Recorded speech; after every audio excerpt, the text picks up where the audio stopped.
दिशन्तु मे देव सदा त्वदीयाः दयातरङ्गानुचराकटाक्षाः श्रोत्रेषु पुंसाममृतं क्षरन्तीं सरस्वतीं संश्रितकामधेनुम् अभङ्गुरकलादानस्थूलवक्षस्तुपीयूषे तुङ्गाय मनसे तस्मै दुरङ्गाय के नमः व्याख्यामुद्रां करसरसिजै पुस्तकं शङ्खचक्रे बिभ्रद्भिन्नस्फटिकरुचिरे पुण्डरीके निषण्णः अम्लाः श्रीरमृतविशदैः अंशुभिः भावयन्माम् आविर्भूयात् अनघमहिमा मनसे वागदीशः।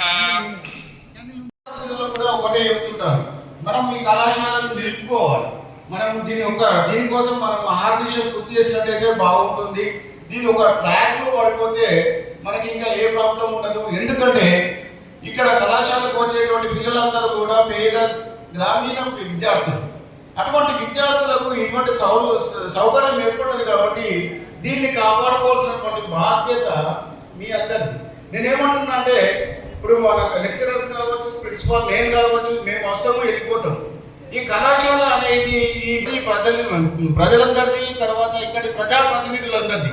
కాబట్టి దీని అందరినీ కూడా మీరందరూ కూడా మనం దీన్ని కాపాడుకోవాల్సినటువంటి అవసరం. 23-24 అకాడమిక్ ఇయర్లో ఎస్టాబ్లిష్ కావడం జరిగింది. ఈ ఇయర్ రెండవ అవుట్ గోయింగ్ స్టూడెంట్స్ పోతున్నారు. కానీ లాస్ట్ ఇయర్ వరకు లేకునే పరిస్థితి. ఎందుకంటే ఇప్పుడు నేను బీబీగల్ జూనియర్ కాలేజ్ ప్రిన్సిపాల్, ఇక్కడ నేను ఇన్ఛార్జ్ ప్రిన్సిపాల్.